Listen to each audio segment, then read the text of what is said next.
Iya, mohon. Bismillahirrahmanirrahim. Assalamualaikum warahmatullahi wabarakatuh. Waalaikumsalam. Sebelumnya perkenalkan, nama saya Muhammad Hasan. Selaku moderator, saya akan membantu jalannya acara asistensi ini. Untuk acara pertama yaitu penyampaian materi dan soal yang akan disampaikan oleh pengamat pelaku dosen ekonomi pembangunan ekonomi. Langsung ya. Baik, bismillahirrahmanirrahim. Assalamualaikum warahmatullahi wabarakatuh. Terima kasih teman-teman. Terima kasih apresiasi saya berikan kepada teman-teman untuk mengadakan ini istilahnya apa? Asistensi mata kuliahnya. Itu adalah program yang sudah turun-temurun ya. Dan itu sangat membantu teman-teman mahasiswa terutama yang mau ujian. Karena kita mendatangkan langsung dosen-dosen pengampunya, kemudian kita bahas soal dan pembahasannya langsung. Jadi sangat bermanfaat teman-teman. Saya kemarin diminta untuk mereview atau mengasisteni terkait dengan mata kuliah KAK dan yang kebetulan saya ampu di semester ini adalah KAK. Jadi KAK itu ada dua pengampu ya. Saya di kelas A sampai dengan F, kemudian yang lainnya adalah Bu Nur Hidayah. Bu Nur berarti berapa kelas berarti? F, G, H, cuma 2 kelas ya. Nah ini saya kira ini campur ya, ada yang di kelas saya, ada yang di kelasnya Bu Mania. Terkait dengan soal yang akan diujikan itu hanya ada 1 soal. Jadi dosennya saya, Bu Nur itu akan sama.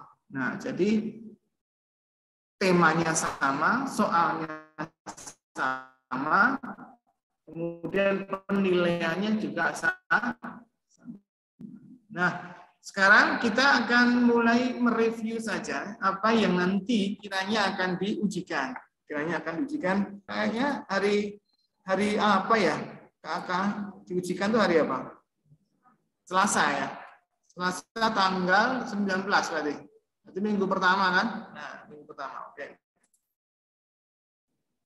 Minggu pertama.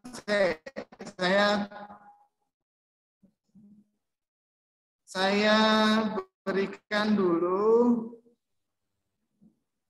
tipe soalnya seperti apa toh. Nah ini untuk UTS kayak gini TPI soalnya. Tipe soal untuk UTS KAK. Ini besok yang UAS ini.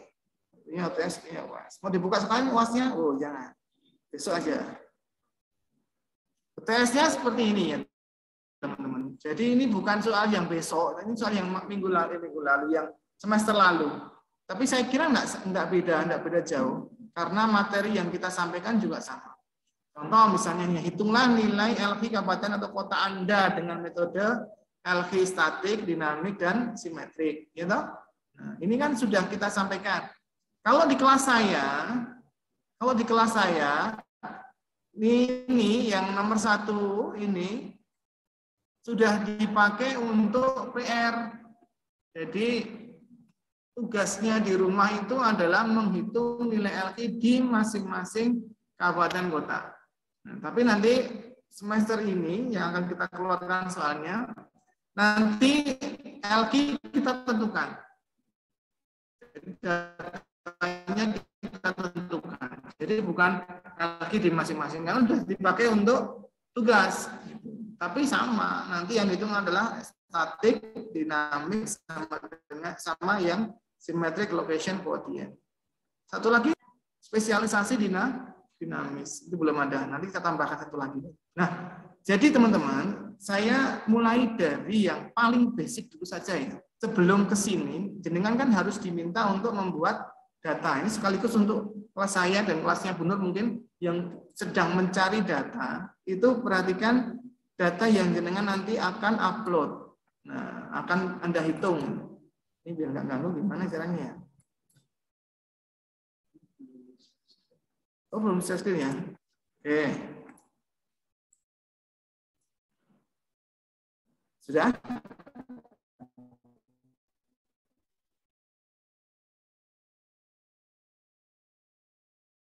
Oke.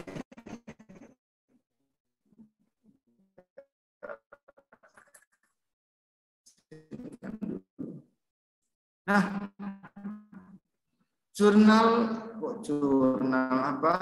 Data yang nanti kita akan pakai itu semua sumbernya adalah di BPS. Anda harus familiar dengan halaman BPS ini. Nah, kemudian soalnya coba kita cek ya. Tadi soalnya itu adalah hitungan nilai LV kabupaten kota Anda. Nah, berarti kita harus mencari PDRB di masing-masing kota di tempat Anda ya. Maka yang kita harus identifikasi itu adalah BPS di tempat kita masing-masing. Misalnya ini ya, saya ambil contoh BPS Surakarta.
Ya. Ya,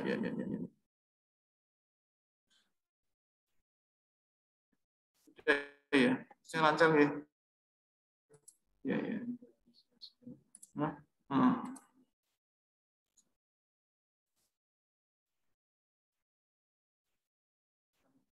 Udah, kelihatan seperti saya. Oke. Lanjut ya teman-teman ya. Tadi saya lupa soal yang kemarin itu, yang tadi saya tunjukkan ini belum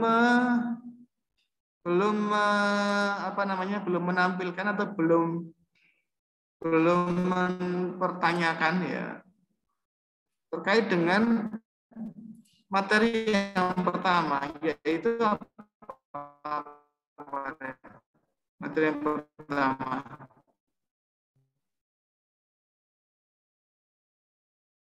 Basic multiplier. Sebentar, saya tahu.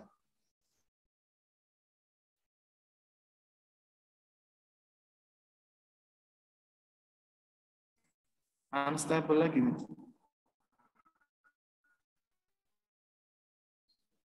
Tapi ya masih iya telat tadi kan.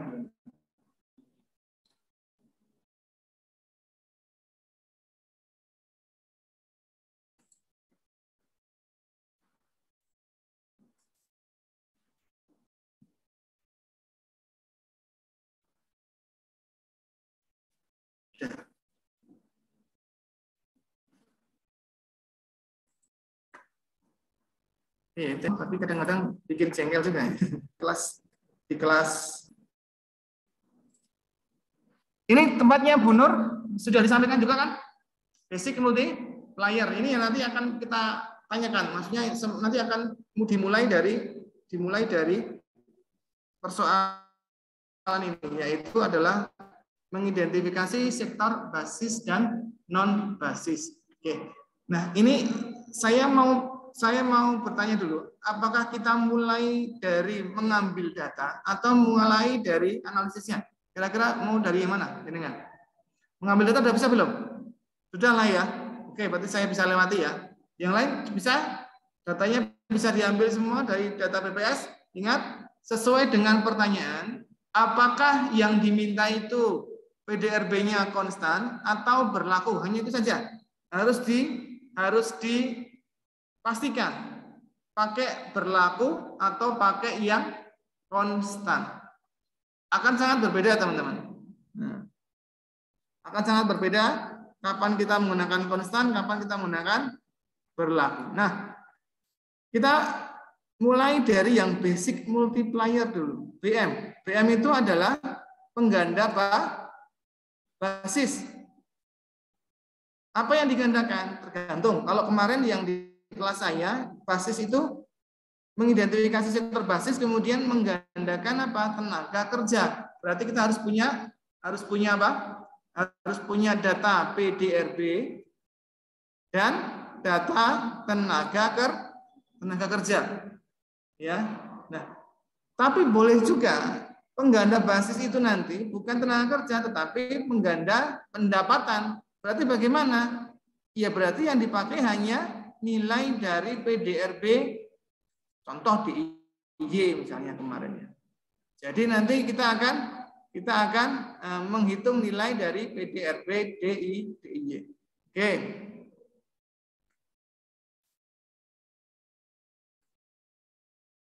Ini tujuannya itu mereview atau apa ya Mas enaknya Mas?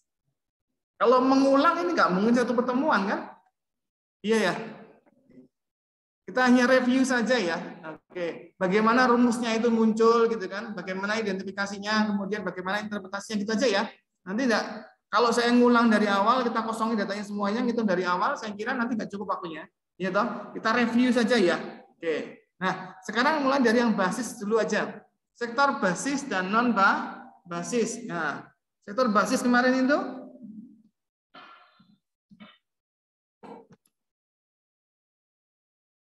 yang pertama ini basis.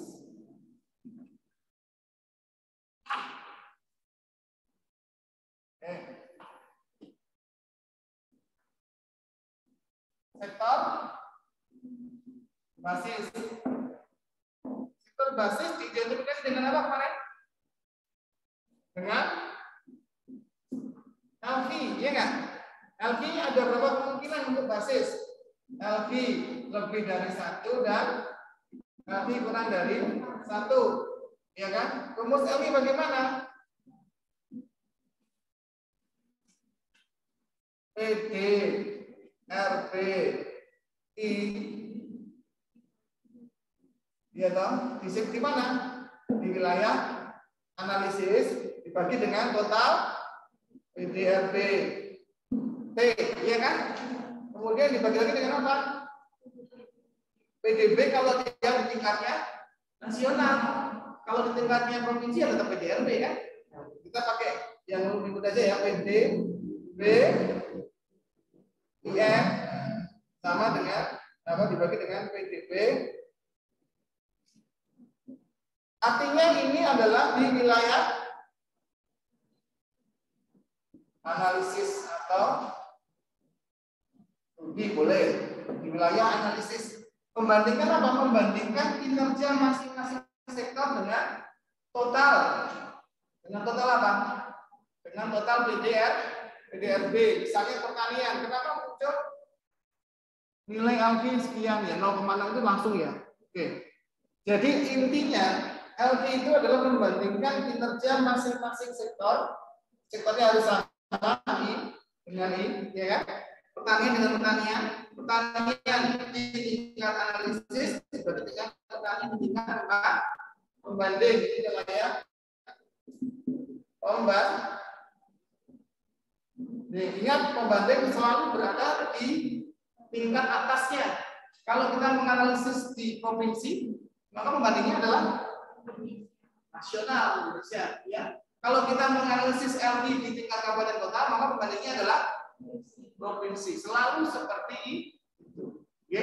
Nah, jadi nilai ini pasti nanti berupa nilai persentase. Berapa persentase? Kalau nilai yang di atas ini lebih besar, Ya, ini lebih besar daripada yang di sini. Kalau ini nilainya lebih besar daripada yang di sini, maka dia artinya sama dengan lebih dari disebut sebagai sektor basis. Kalau kurang dari bukan basis. Nah, yang diidentifikasi adalah yang ini, yang nilai artinya lebih dari satu. Nah, rumusnya kan langsung dipakai di situ kan, rumus algi.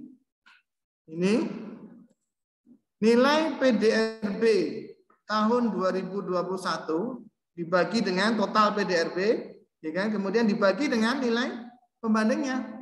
Pembanding ketemu berapa? 0,6. Nah, berarti ini basis bukan? Bukan. Bukan basis. Ini datanya mungkin beda ya. Tapi coba jenengan perhatikan dulu alurnya saja ya. Ini Jogja provinsi. Dibandingkan dengan apa berarti? Dengan data di Indonesia. Nah, maka nanti nilainya adalah 0,6. Berarti ini basis bukan?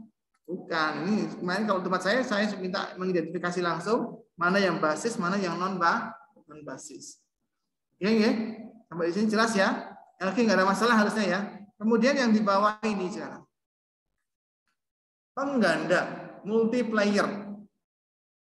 Nah, ini multiplier itu apa? Multiplier itu adalah nilai pengganda basis. Nah, jadi setelah diketahui semuanya, oh ternyata hanya ada 9 sektor basis. Pengadaan air, transportasi, penyediaan akomodasi, informasi, ini adalah sektor basis. Ya, kemudian diidentifikasi. Kalau menggunakan ini, berarti ini adalah tenaga kerja. Tapi kalau saya ganti dengan data yang lain, ini saya ganti dengan PDRB berarti apa? Pengganda apa tadi? Produk domestik regional bruto adalah pendapatan. Berarti yang saya pakai data apa? Data ya ini. PDRB pengadaan air misalnya. Pengadaan air berapa? Ini 9.000 sekian. Oke. Saya taruh di sini. Kemudian transportasi dan pergudangan. Transportasi dan pergudangan. Nah. Kemudian makanan minuman, oke, kopi. Informasi dan komunikasi. Kalau benar kemarin datanya pakai wilayah mana? Hah? Wilayah datanya pakai di mana? Sumatera Utara. Sukoharjo. Oh, data yang ke Sukoharjo, oke. Real estate.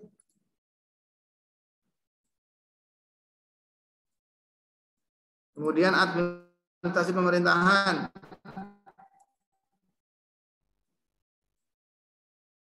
Kemudian jasa pendidikan. Ini adalah sektor-sektor basis di mana? Di mana ini tadi? Provinsi DIY. Jasa kesehatan dan kegiatan sosial. Kemudian lain-lain. Nah, teman-teman,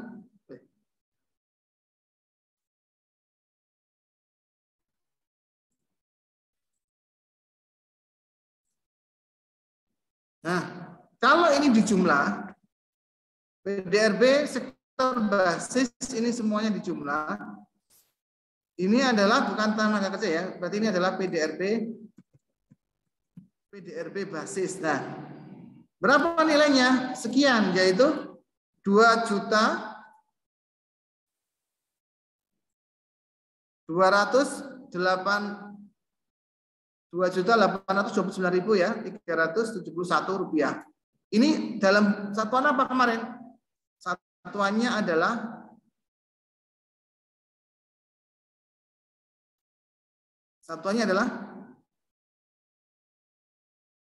DIY juta rupiah kemarin tahu. Yang PDB apa kemarin? Miliar. Jadi satunya juta, satunya miliar. Boleh nggak seperti itu? Boleh nggak beda satuan? Nggak boleh. Harus disamakan. Mau dibuat juta, apa mau dibuat miliar. Maka di sini angkanya sudah lain. Coba perhatikan ya.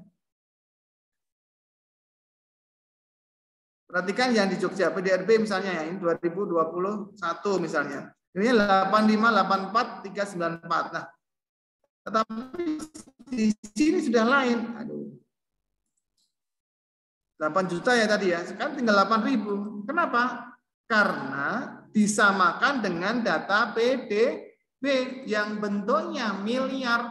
Jadi ketika kita sandingkan, ketika kita menyandingkan data, itu satuannya itu harus sama. Kalau miliar semua, ikuti miliarnya, atau juta semua, berarti yang Indonesia berarti yang di wilayah analisis. Harus sama, klop. Caranya gimana? Ya tinggal mau apa? Misalnya mau dijadikan ke miliar, ya kan? Dari juta rupiah, kalau mau dijadikan miliar, ya itu dikali atau dibagi. Misalnya data aku ini kayak gini ya, 1 miliar. Lalu berapa 1 miliar? 1 miliar berapa? Nah, ini 1 miliar. Ya kan? Kalau saya bagi 1.000 sekarang, tinggal berapa ini? 1 juta ribuan. Kenapa? Dibagi 1.000. Kalau saya bagi lagi, tinggal berapa ini? 1.000. Berarti di sini adalah jutaan. Karena dibagi lagi 6 nolnya. Terus 1 berarti ini. Berarti dibagi berapa? Dibagi nolnya. Paham nggak? Boleh. Seperti ini. Semakin ke depan dari yang angka real, nominal real menjadi kecil, itu berarti dia maju dibagi dengan 1.000, 1 juta atau 1 miliar. Ya kan? Jadi yang angka yang panjang ini, yang 1 miliar ini tinggal 1 aja. 1 tapi dalam miliar rupiah. Nah sekarang yang di Jogja itu datanya ini adalah jutaan. Kalau mau dijadikan miliar, itu diapain? Bagi berapa? Sudah jutaan. Dibagi 1.000. Nah, datanya ini dibagi 1.000, Mas Mbak. Ini di bawah ini sudah saya sampaikan di situ. Nah, ini sudah dibagi 1.000, maka angkanya akan berubah jadi seperti ini. Ini adalah data yang sudah disamakan, satuannya. Maka ini PDB tahun 2021 ini 1 juta miliar. Berarti berapa itu? 1.000 triliun. Kalau di sini berapa?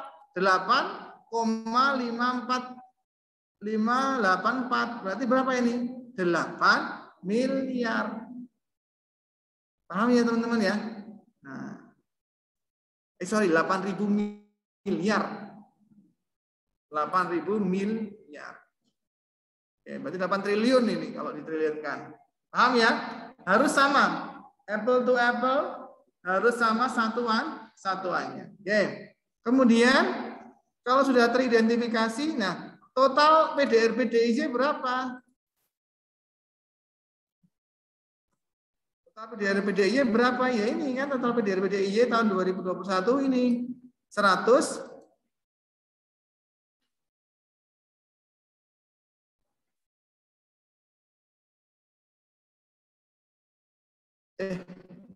Tadi kok salah ya ini? Ini kan Indonesia tadi ya? Masya Allah. Saya salah ambil data berarti. Harusnya ini ya. Indonesia ini. Tadi data di Indonesia ini tadi transportasi perburuan berapa? Ini 4.000.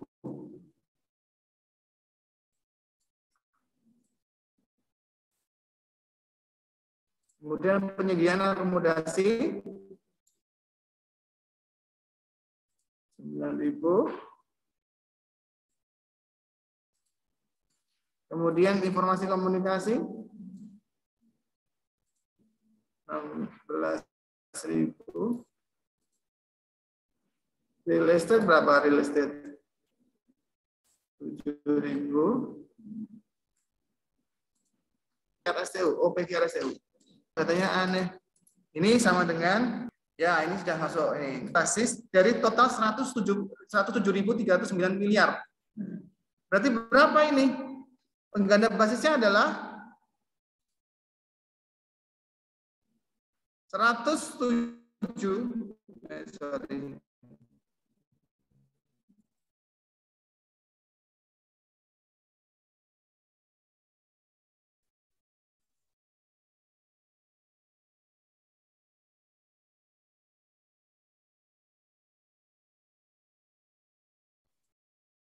Pengganda basisnya adalah 107 107.309 dibagi berapa? Nah, kalau dibulatkan jadi berapa ini? 1,75 berarti jadinya 1 dibanding dengan 2. Pengganda basisnya berapa? 2. Jadi kesimpulannya adalah rasio pengganda basis untuk PDR-PDIY diketahui sebanyak 1:2. Dengan demikian dapat disebutkan atau diartikan bahwa setiap penambahan 1 lapangan, bukan lapangan sekarang, 1 pendapatan pada sektor basis akan mendorong atau menciptakan 2 kali peningkatan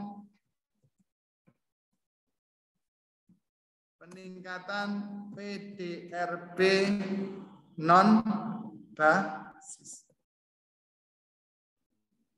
Nah, kayak gini. Ini ya, teman-teman ya.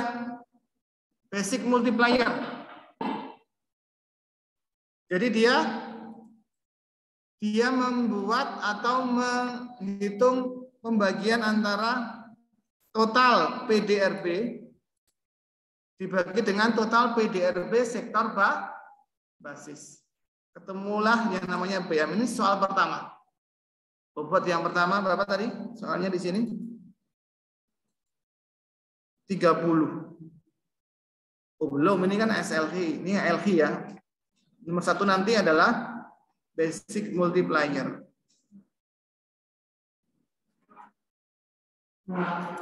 Oke, nah ini yang pertama teman-teman. Ada masalah? Enggak ya? Gampang ya? Pokoknya ketemu nilai LG-nya, kemudian diidentifikasi mana yang basis dan mana yang bukan basis. Kemudian yang basis dikumpulkan di bawah. Dihitung nilai PDRB-nya, kalau PDRB, kalau tenaga kerja besok, tergantung soalnya nanti yang saya keluarkan.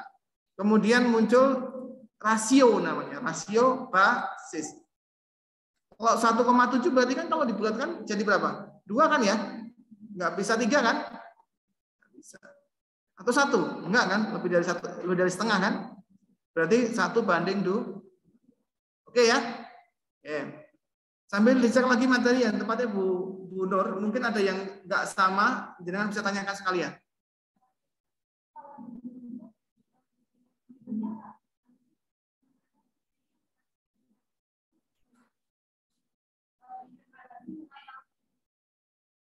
LQ kan beda lagi.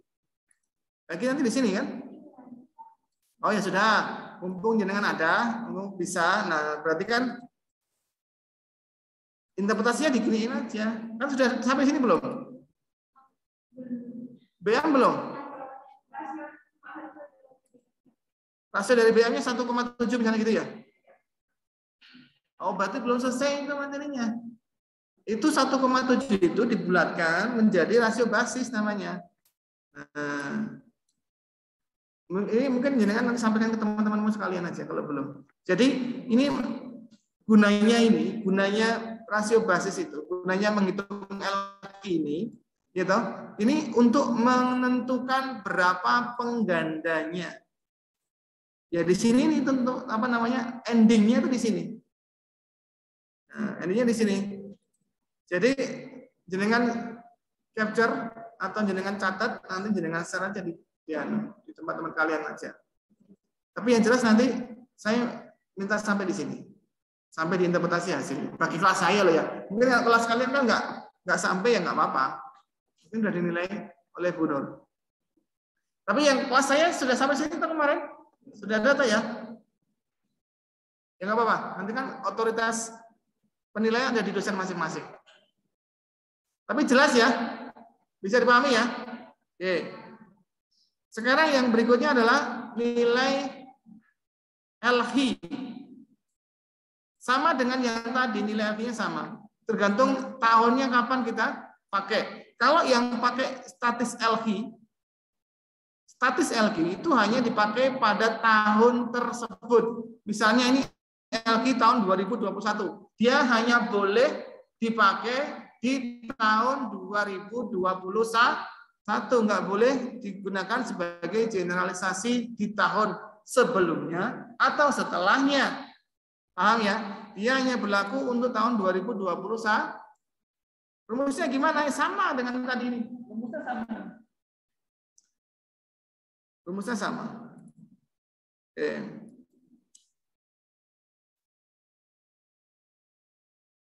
Nah ini juga nilai LQ, saya kira nggak ada masalah. Yang disebut sebagai sektor unggulan adalah sektor yang nilai LQ-nya berapa? Lebih dari 1. Sekarang saya tambahkan pertanyaannya. Mana di antara nilai LQ ini, mana di antara sektor-sektor yang unggul ini, yang memiliki kinerja yang paling baik? Artinya apa? Mana di antara sektor-sektor unggulan ini yang paling unggul? Dilihat dari mana? Dari nilai LQ yang paling tinggi. Sektor apa itu? Penyediaan akomodasi 2,9. Kemudian yang kedua adalah jasa pendidikan. Ya. Bisa dipahami ya? Yang paling rendah apa? Yang paling rendah yang berarti yang nilai LQ-nya paling rendah. Kan? Hanya sebatas itu saja. Saya kira nggak ada masalah ya ini ya. Nah, jadi dalam struktur perekonomian wilayah tersebut ada berapa sektor unggulan. Jadi kalau interpretasi itu seperti itu teman-teman. Kalau menginterpretasi suatu nilai LQ, sebutkan semuanya, jumlahnya berapa. Dalam struktur perekonomian Jogja, misalnya Jogja ya, ada 9 sektor unggulan. Ya kan? Di antara 9 sektor itu, sektor mana yang paling tinggi mention yang pertama? Ya kan? Di antara 9 sektor itu, sektor akomodasi dan makanan minuman adalah sektor yang paling kuat. Di antara sektor yang lain. Diikuti oleh apa? Diikuti oleh apa? Dan yang paling rendah adalah apa? Itu nilainya paling maksimal itu. Paham maksud saya ya? Berapa jumlah yang unggulan? Yang paling tinggi mana? Yang paling rendah siapa? Kalau semua itu ada, itu nilai kalian bisa maksimal. Itu nggih? Nggih. LQ nggak ada masalah ya? Harusnya nggak ada masalah. Kemudian DLQ apa? DLQ itu adalah nilai LQ yang menggunakan pertumbuhan data PDRB ya. Nah, ini kemarin saya pakai agak panjang 2016 dan 2021 biar agak panjang sekalian. Nggak harus jejer persis, nggak apa-apa. Ya, agak renggang maksudnya panjang rentangan waktunya nggak apa-apa. Ini misalnya 2016 ke 2021. Nah, rumusnya bagaimana ini? Rumusnya adalah 1 plus GIJ dibagi dengan 1 plus GJ. Ya kan? Kemudian dibagi dengan 1 plus GI, G besar I, dibagi dengan 1 plus G besar. Ini semua sama ya? Sama, oke. Nah, jadi dia mengidentifikasi pertumbuhan, growth-nya. Rumus pertumbuhan bisa ya, N atau PDRB tahun sekarang dikurangi dengan PDRB tahun lalu dibagi dengan PDRB tahun lalu. Ketemu persentase pertumbuhan masing-masing sektor. Ini ada di sini, pertumbuhan total ada di paling bawah. Nah, pertumbuhan yang ini, yang GJ ini semuanya sama. Karena apa? Karena dia hanya ada satu pertumbuhan di tingkat wilayah analisis. Itu nggih? Jelas. Kemudian GI itu apa? Pertumbuhan sektor. G besar menandakan dia berada di wilayah pembanding. Maka ini adalah pertumbuhan di tingkat pembanding. PDB dengan PDB. PDB pasti dia ada di wilayah nasional, berfungsi sebagai wilayah pembanding. Kemudian tinggal dia masukkan ke rumus 1 plus, kemudian dibagi lagi dengan 1 plus G besar I, dibagi dengan 1 plus G, ketemulah yang namanya DLQ atau Dynamic Location Quotient. Kira-kira lebih banyak mana? LQ yang model statis atau LQ yang model dinamis? Unggulannya banyak yang mana? Unggulnya banyak yang mana? Yang statis dong. Ya kan? Statis ada berapa nih? Ada 9. Yang dinamis ada berapa? 1, 2, 3. Hampir semua akan seperti ini. Di mana nilai dinamis, nilai LQ model dinamis itu hasilnya akan jauh lebih sedikit daripada LQ model standar atau biasa. Itu teman-teman ya. Interpretasinya bagaimana? Interpretasinya adalah bahwa nilai DLQ ini menunjukkan nilai sektor yang mampu bertahan secara berkelanjutan. Dia sustainable. Sustainable itu apa ya? Berkelanjutan ya. Dia stabil pertumbuhannya. Jadi tadi kalau kita identifikasi sektor unggulan dengan LQ biasa itu ada 9 sektor. Ada 9 sektor Pak yang unggulan. 1, 2, 3, 4, 5, 6, 7, 8, 9. Nah, apakah itu semuanya adalah sustain? Belum tentu. Coba cek lagi dengan DLQ. Oh, ternyata dari 9 sektor ini kemudian dihitung menggunakan DLQ, dia hanya menyisakan 3. Misalnya kalau Jogja ya, Jogja 3. Oke ya, saya kira nggak ada masalah toh. Pokoknya nanti kalau di ujian itu kan tinggal ganti angkanya aja kan. Tinggal ganti angkanya, kemudian analisisnya sudah akan mengikuti kan. Nah, cuma yang perlu diperhatikan adalah interpretasi hasilnya. Oke. Kemudian yang berikutnya adalah symmetric LQ. Nah, symmetric LQ ini gampang. Dia hanya menambahkan nilai LQ dengan angka 1 dan mengurangi LQ dengan angka 1. Sama enggak dengan tempatnya benar? Sama ya. Nilai symmetric LQ ini digunakan untuk mengidentifikasi mana sektor yang memiliki keunggulan komparatif. Apa itu comparative advantage? Keunggulan komparatif. Keunggulan komparatif itu apa? Keunggulan yang dimiliki oleh suatu wilayah dibandingkan dengan wilayah yang lain.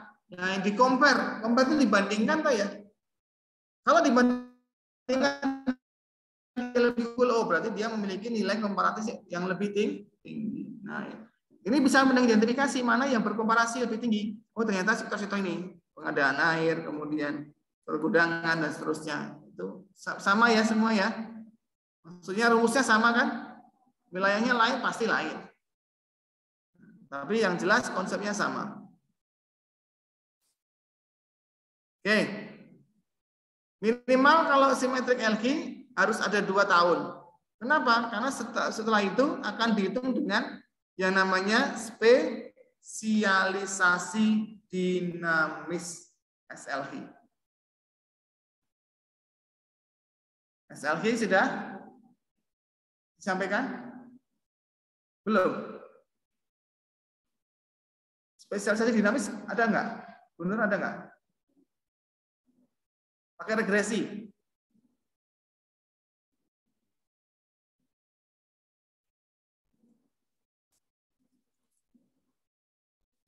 Nggak ada.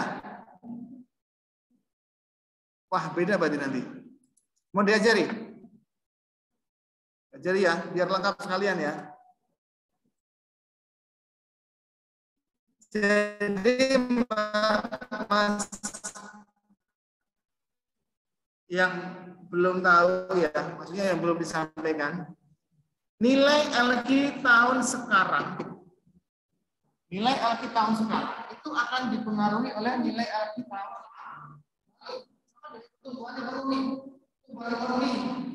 itu adalah fungsi dari pertumbuhan itu adalah fungsi dari pertumbuhan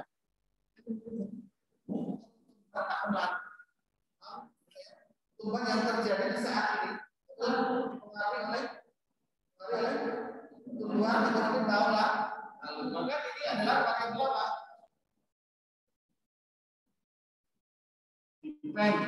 Dan ini adalah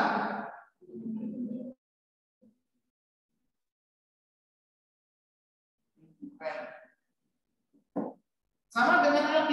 LQ tahun sekarang, LQ tahun sekarang itu adalah fungsi dari LQ tahun lalu. Fungsi tahun lalu. Maka ini disebut sebagai variabel dependent atau apa? Variabel biasanya Pak C kan. Di sini adalah variabel independent atau variabel fix. Nah, kalau itu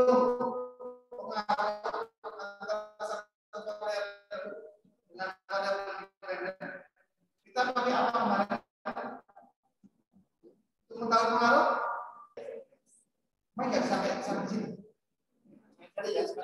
Nah, jadi yang dipakai untuk menghitung itu adalah nilai dari SLQ. Maka harus punya dua SLQ.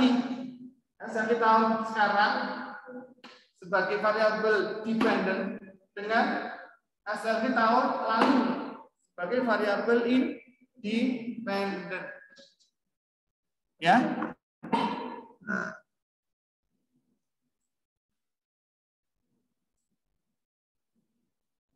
Mau dicoba? Hah? Datanya gimana? Caranya saya ngeser gimana caranya? Kamu punya data SLQ nggak? SLQ punya data nggak? Yang kemarin dipakai. SLQ yang biasa, yang ini. Yang 1, LQ-1 dan LQ+1 ada toh? Ada berapa tahun itu? 2 tahun. Tahun berapa sama berapa? Ya udah. Itu jenengan masukkan ke sini, Mbak. Jadikan dua variabel. Variabel SLQ tahun 2013 dan SLQ tahun 2012. Digabung di sini.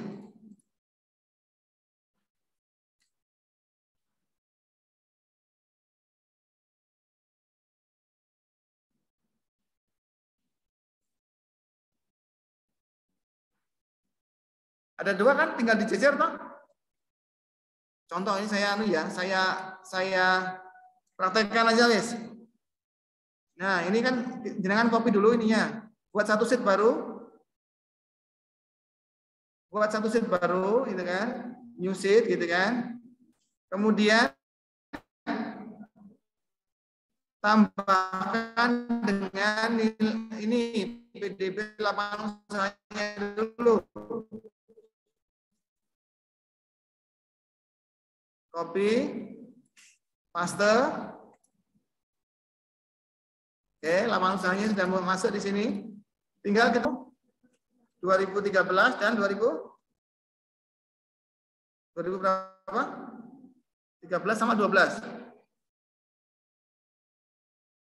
SLV 2012. Oke. Oke, sekarang mana yang Y, mana yang X? SLQ 2013 tadi dependen atau independen? 2013 itu berarti sekarang. Berarti dependent. Ini berarti Y. Oke. Kemudian yang 2012 adalah X-nya. Nah, ini dulu.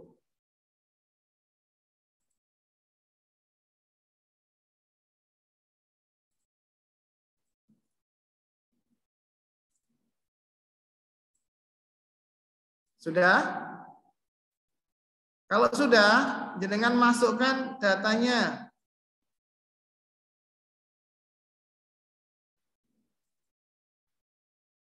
SLG 2021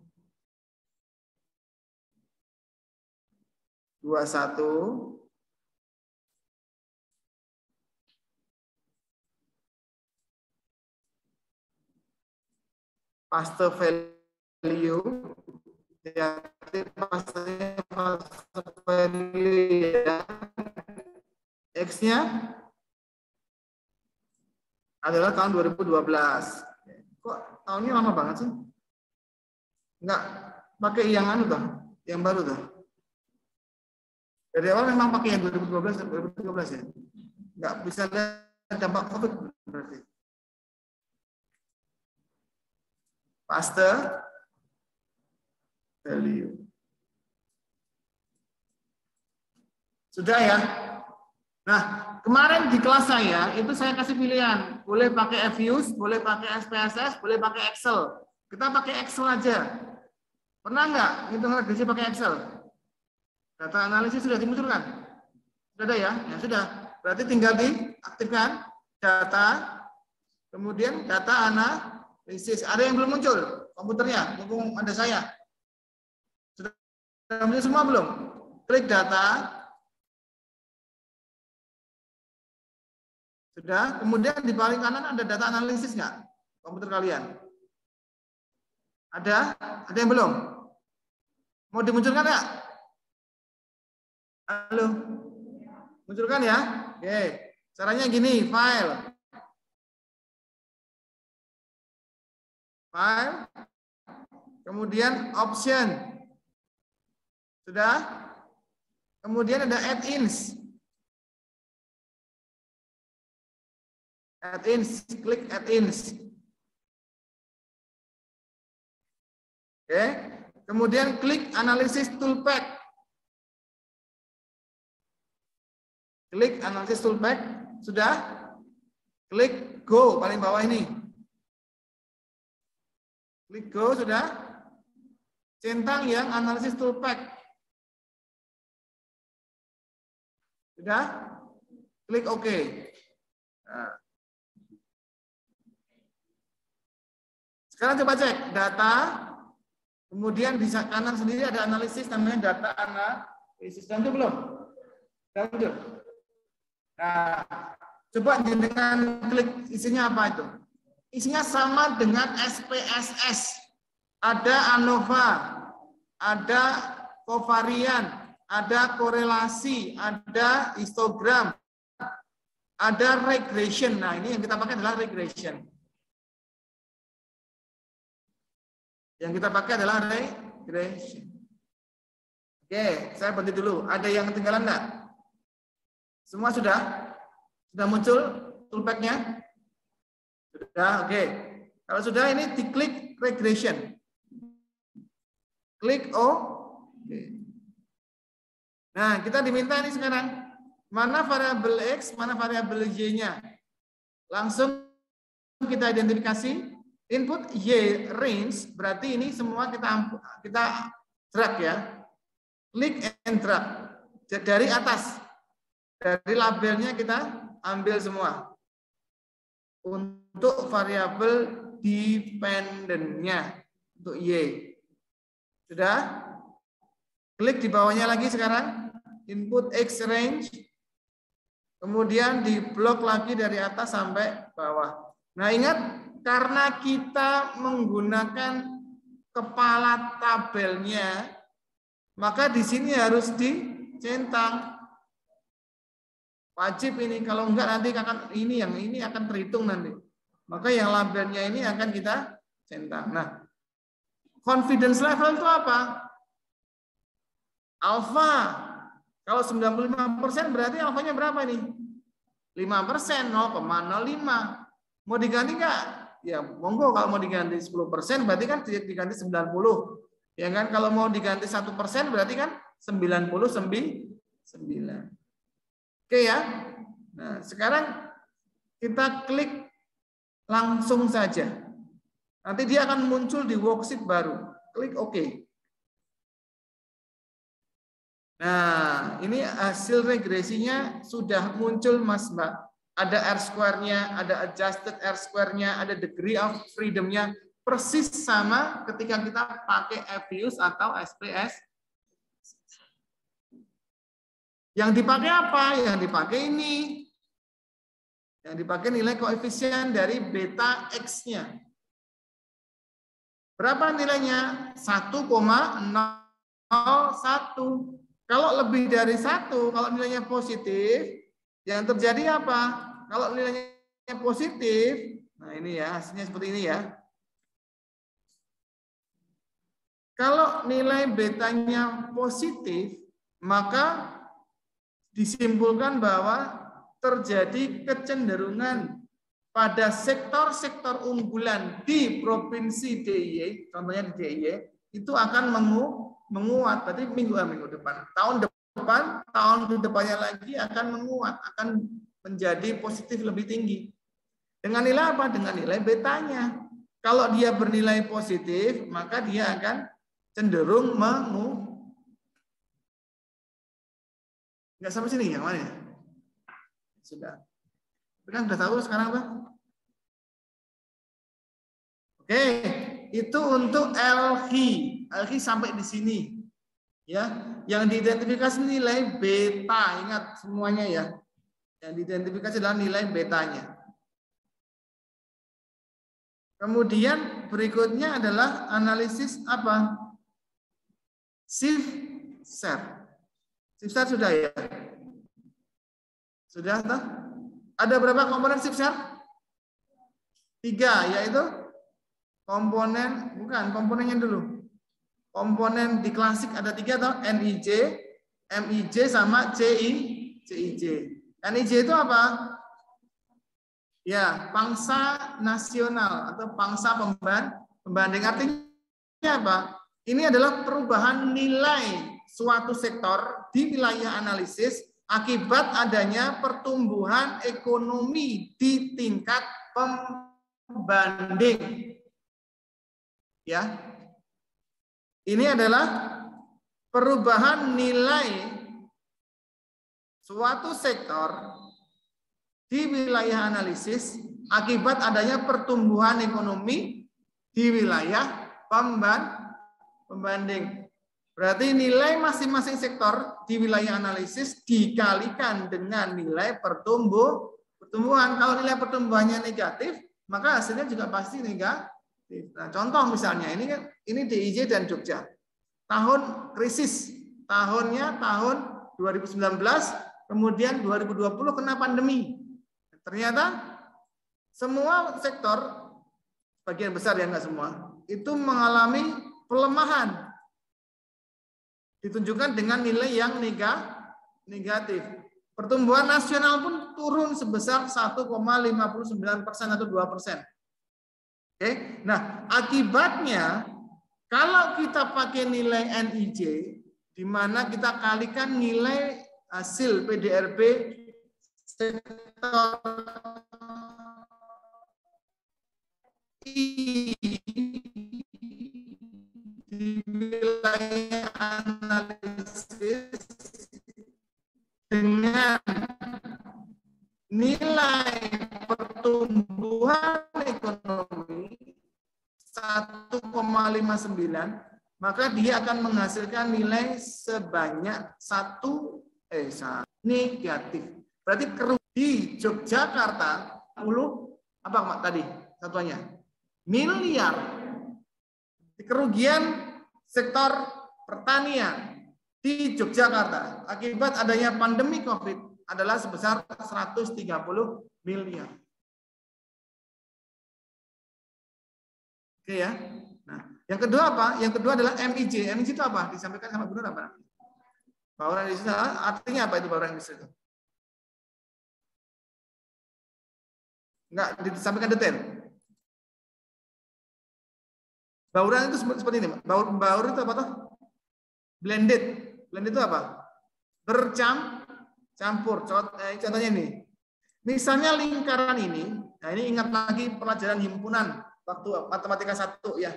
Ada himpunan toh, ada irisan itu kan. Nah berarti kalau irisan itu adalah bagian dari suatu lingkaran. Misalnya seperti ini.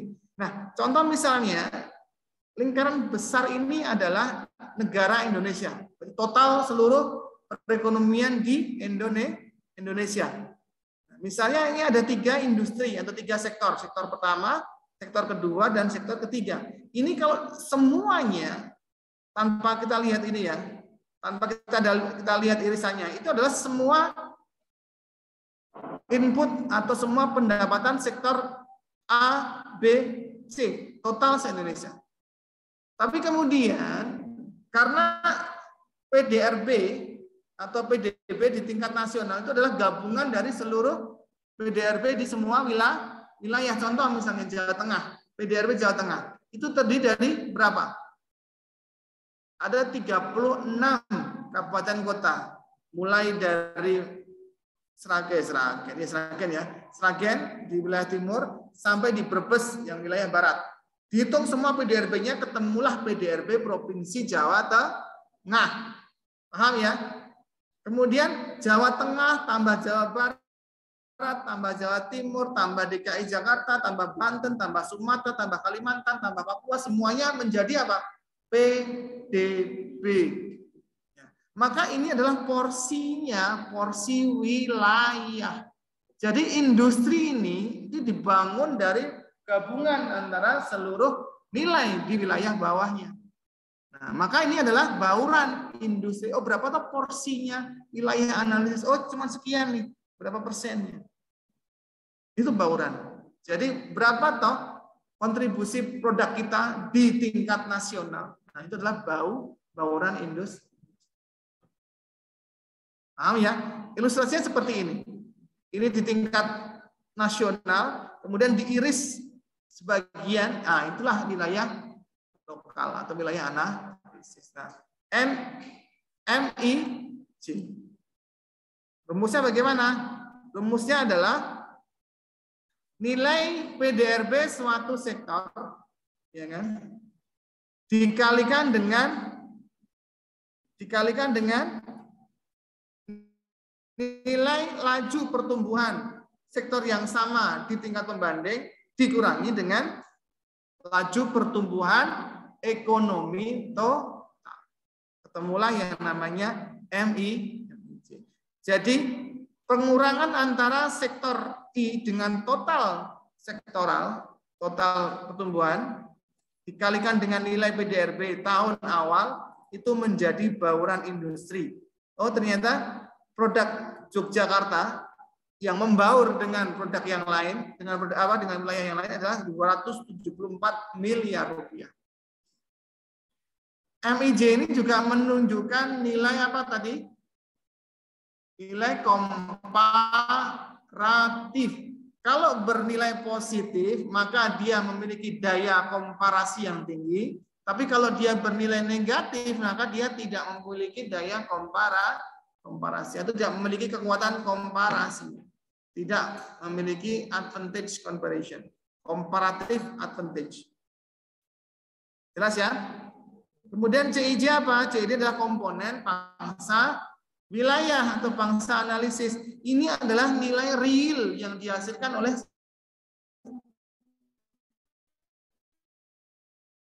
suatu sektor di suatu wilayah. Tadi kan misalnya berapa tuh pertumbuhan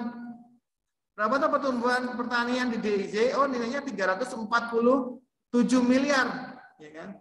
Apakah itu semua dihasilkan oleh DIY? Bukan, yang dihasilkan sendiri oleh DIY adalah 203 saja sebenarnya. Inilah yang disebut sebagai pangsa wilayah atau lokasi analisis. Nah, kemudian counternya, ini the moment of truth-nya di sini, NIJ ditambah MIJ ditambah CIJ harus sesuai dengan nilai absolut di sini. Ya, harus sama nilainya. Nilai DIJ itu harus sama dengan nilai absolut dari pertumbuhan PDRB. Padahal nilai PDRB itu kan hanya mengurangi delta dari PDRB sekarang dikurangi dengan delta PDRB yang lalu. Tapi dibagi lagi menjadi 3, yaitu NIJ, MIJ, dan CIJ. Itu ya, itu adalah analisis shift share. Nah, ini interpretasinya juga bisa disesuaikan saja. Interpretasinya bisa disesuaikan dengan yang ada. Ini yang klasik. Kemudian apa lagi setelah itu? Esteban. Esteban ini dia sebenarnya hanya membagi loh. Dia hanya memecah angka ini loh. Hanya memecah angka CIJ. Hanya memecah angka CIJ dengan apa? Dengan unsur yang disebut sebagai unsur homotetik. Unsur homotetik itu apa ini? Ini adalah pangsa pembanding antara nilai PDRB di wilayah analisis dengan di wilayah pembandingnya. Ketemulah yang disebut sebagai unsur homotetik. Rumusnya bagaimana? PDRBJ dikalikan dengan RIJ dibagi dengan RJ. RIJ itu mana ini? Adalah laju pertumbuhan sektoral di wilayah di wilayah analisis. Kalau J itu pasti analisis, kalau N berarti dia di wilayah pembanding. Sama enggak? Sama tak? Ya. Jadi kan tinggal dihitung saja. Tinggal dihitung saja. Rumusnya bagaimana? C aksen IJ itu adalah PDRB aksen IJ atau homotetik dikalikan dengan RIJ min RIN, dikalikan ini dengan, saya kira sama ya. Dan ini nanti AIJ itu adalah unsur alokasi. Apa itu unsur alokasi? Apakah dia terspesialisasi atau tidak? Nah, maka interpretasinya adalah seperti ini, Mas Mbak, harus ada ini.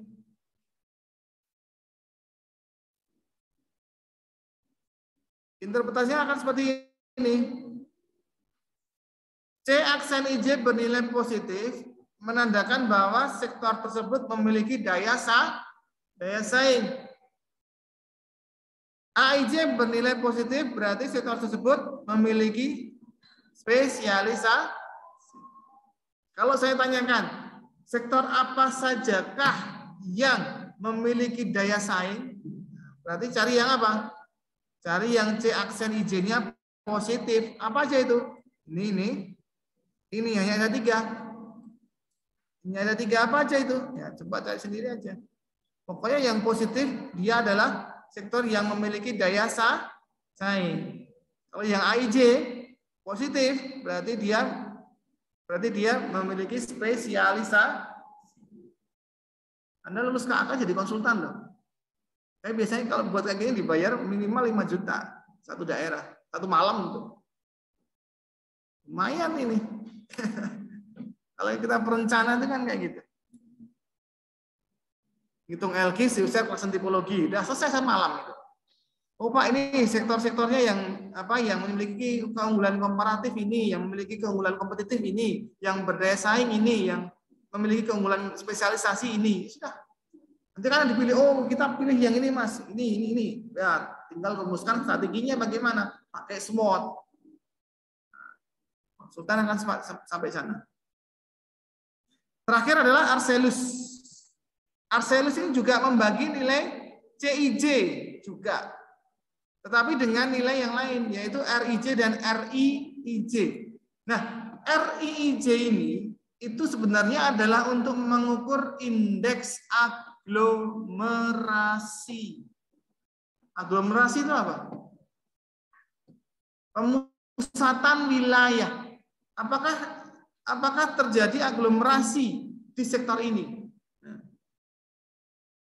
RIJ sudah ya? Sampai di sini tuh ada Arcelus toh. RIJ ini apa? Ini Mas, Mbak. Interpretasinya ini. Kalau RIJ itu bernilai positif, maka dia menandakan bahwa sektor tersebut memiliki kekuatan aglomerasi. Hanya itu saja, Mas. Identifikasinya cuma itu. Karena memang nggak banyak, RIJ itu nggak banyak yang bernilai positif.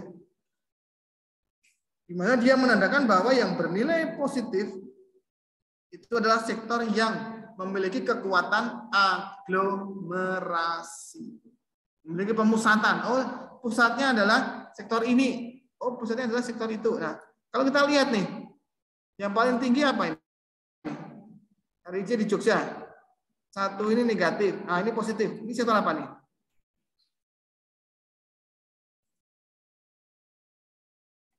Sektor apa nih?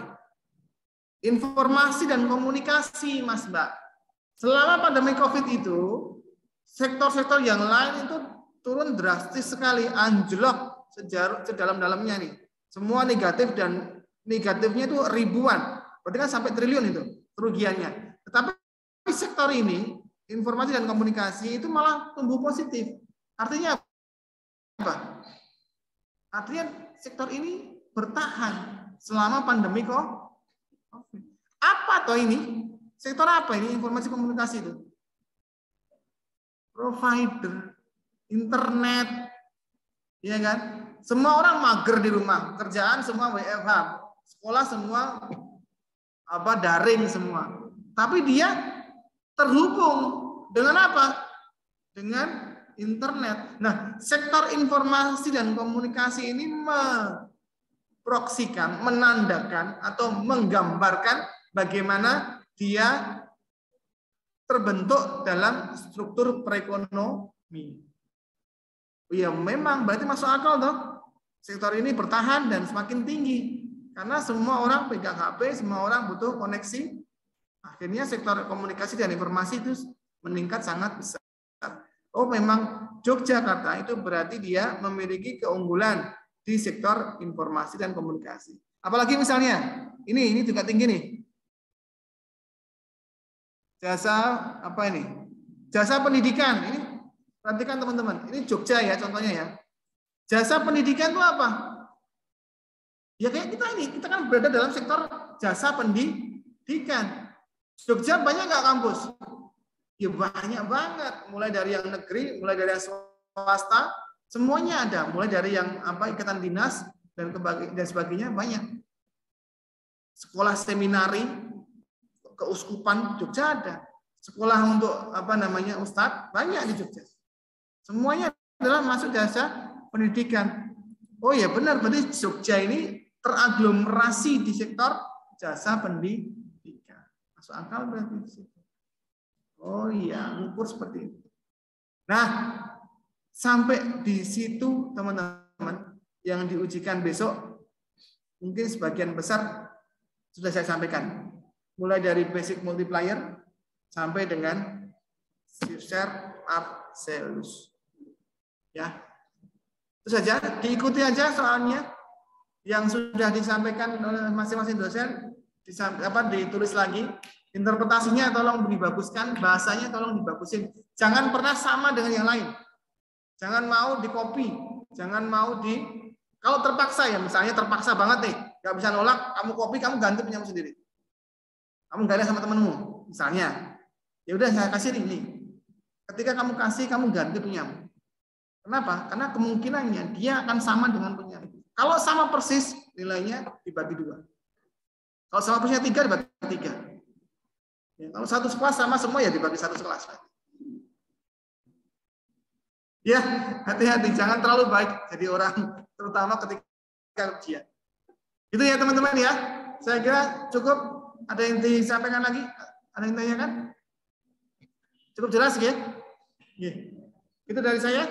Terima kasih. Assalamualaikum warahmatullahi wabarakatuh.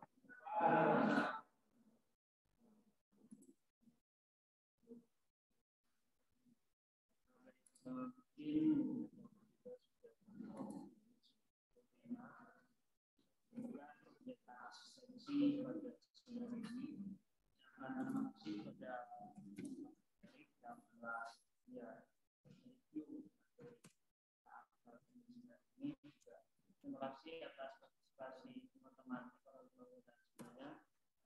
Semoga kedepannya kami dari panitia bisa memberikan asistensi yang asistensi pada hari ini, semoga apa yang kita dapatkan pada ini menjadi berbadan akhir bermanfaat dan nanti tidak ada kendala. Terima kasih. Assalamualaikum warahmatullahi wabarakatuh. Waalaikumsalam warahmatullahi wabarakatuh.